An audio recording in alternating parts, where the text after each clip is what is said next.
All right. See if we can't wrap up section 2.3 here. I want to talk just briefly about the number line again. So subtracting integers with the number line. Um, and then we'll do some longer subtraction or, kind of mixed examples, maybe with some subtraction and addition kind of all together. Gosh, what to say about the number line? Well, maybe let's just throw a few examples up. So let's say we've got, I don't know. Well, let's start with the simple stuff, right? So like 4 minus 6, right? So on the number line.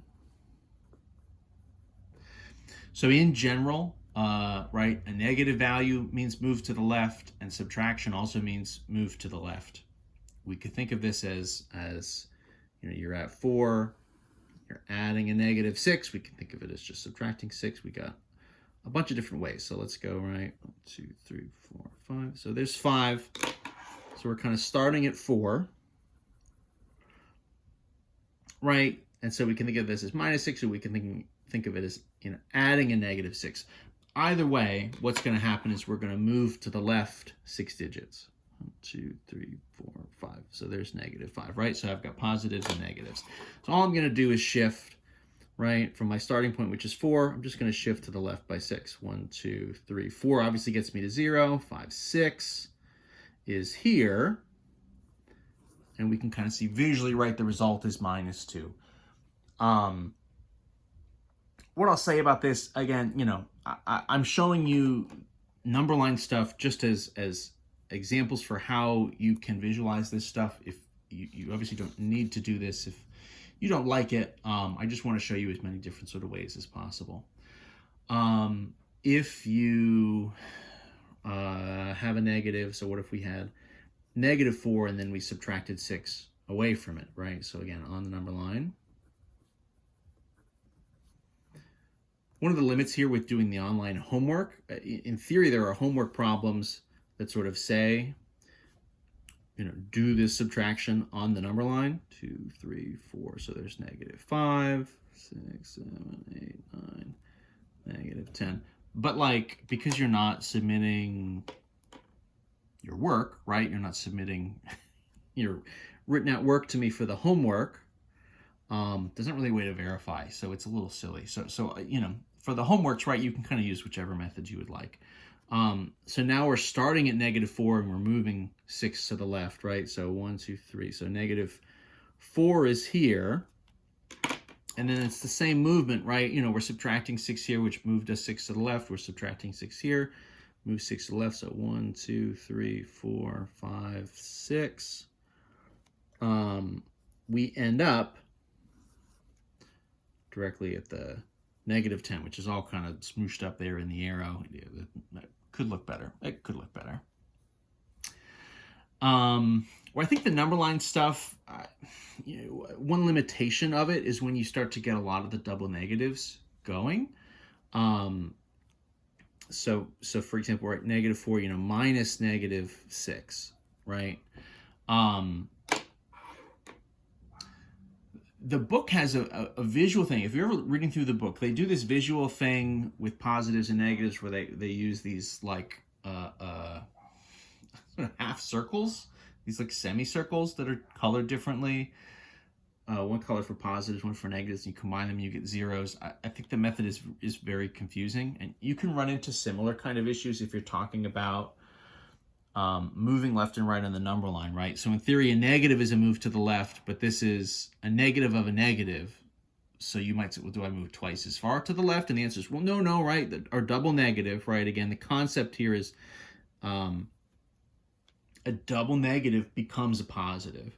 So for us, this is really negative 4 plus 6. So that's going to mean a move to the right by 6 on the number line. But again, your kind of mileage may vary. I mean, it can really depend, I guess, what you're most comfortable with and how you want 2, 3, 4, negative 5, right? 6, 1, 2, 3, 4, 5. Sorry, I don't know why I'm trying to talk and do tick marks at the same time. It really is just whatever sort of you're the most comfortable with. So if this is really adding 6, right? The whole idea here is we're doing a double negative. You could think of this sometimes, again, a negative is an opposite. You could think of it as, a 180 turn, right? It's the idea. Anytime you see a negative, if your default is kind of moving to the right, anytime you see a negative, it flips you back around, right? So a negative means now we're moving left, but then if we do a negative of a negative, it means, whoops, I was going right, I go left, but then I go again back to the right. You know what I mean? That kind of stuff, I think you end up chasing your tail a little bit. So I kind of like just cleaning it up with the double negatives. So we're starting here at -4, and now we're just adding 6, so we're going to the right.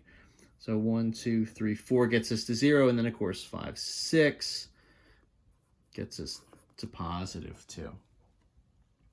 So all of that stuff, right? I mean, I like the number line to develop your intuition. I think especially you have to use these double negative techniques, I think, just to clean everything up kind of as a step one. But, once you've done that, you're either moving left or right. It's one or the other, left or right. And so all the negatives in the world, every two of them will condense down. So you're either going to have one or you're going to have none, right? These doubles become positives and go away. Because there's only two ways to go, left or right. So that's some kind of visual examples of, if you wanted to do this, just kind of check your concepts and kind of check your work that way. Number line stuff is there, it exists, and in general, I'm a fan of the number line. I like the visual, but I know for people, sometimes the sort of mileage may vary. So let's just do a few maybe kind of longer examples. So we can even mix it up a little bit. They become almost little mini order of operations problems. Oh, and I guess I should mention, well, it's interesting. Let me write one out here. So let's do -12.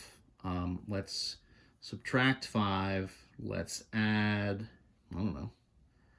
8. And then let's subtract -2 or something, right?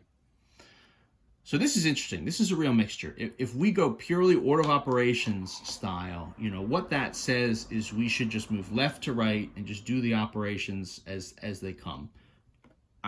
Okay, I mean, that's fine. In theory, that's fine. What I'll say maybe is an alternative to that. When we did the longer ones in 2.2, I was kind of shifting things around a little bit. I was kind of regrouping and stuff depending on if I had negatives or positives. Those rules, commutative, associative, right, the grouping rules, the rearranging rules, work for addition. They don't work for subtraction. But, the key thing here, -12, right, a negative number, -5 really means plus -5, right? What we've said is any kind of subtraction is really just adding a negative number, adding the opposite. So I can just write this as a 2.2 problem. So -12 plus -5, right? Plus 8 is not anything. Double negative, right? Minus -2 is really just plus a +2, right? Minus the opposite of -2. Again, you get chasing your tail with some of this stuff. And in that way, what you can start to do is say, oh, we'll kind of group together, right? This would be sort of positive 8 plus 2, right, would be sort of a +10. That's kind of nice. And then -12 plus -5, right? I mean, that's 12 and 5 is 17, but then it's a negative and a negative. So that's really just a negative. So this becomes just kind of one last bit of math, -17 plus 10, right? And so just like in 2.2, you're at the end, there's not really any avoiding it once we get to this stage, but you're saying, okay, right, 17 is the larger and is negative.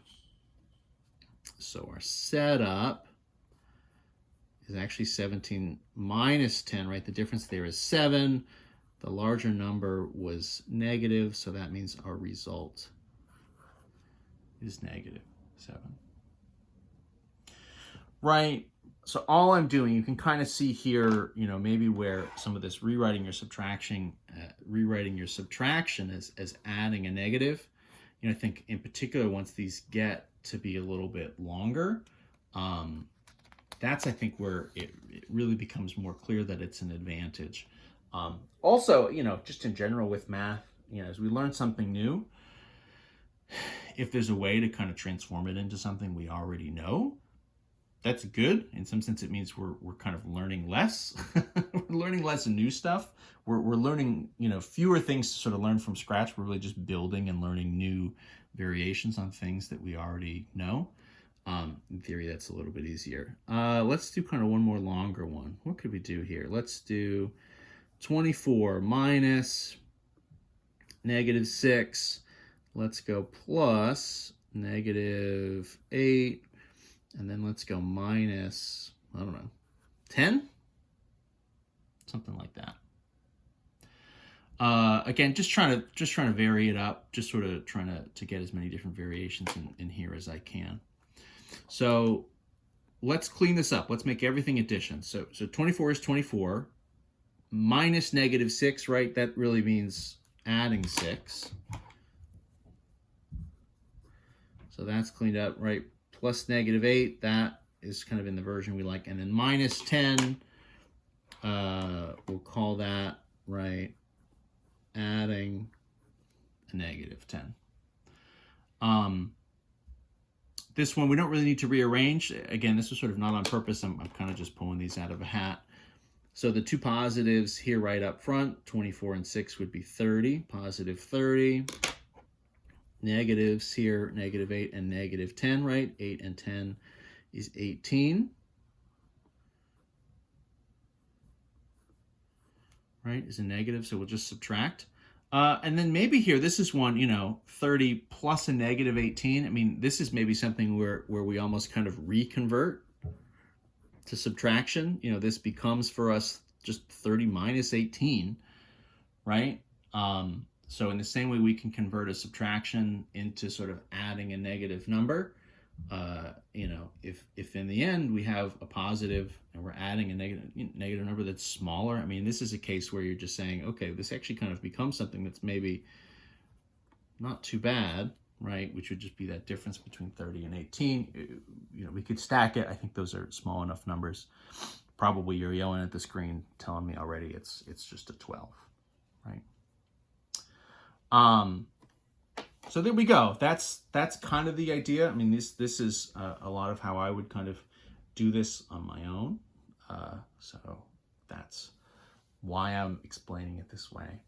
But that's the basics of it. So adding and subtracting integers. It's one of these things. We're going to do multiplication and division next. I'll sort of tell you now, I think those problems are actually a little bit conceptually a little bit easier. There's a little bit fewer things to work around. It's a little bit sneaky that adding and subtracting integers, positive and negatives, you have to think about it a little bit more maybe than you might expect at first. So just be aware of that. So make sure you go through this stuff, make sure you're really comfortable with it, and that you get to the point that you're feeling pretty good.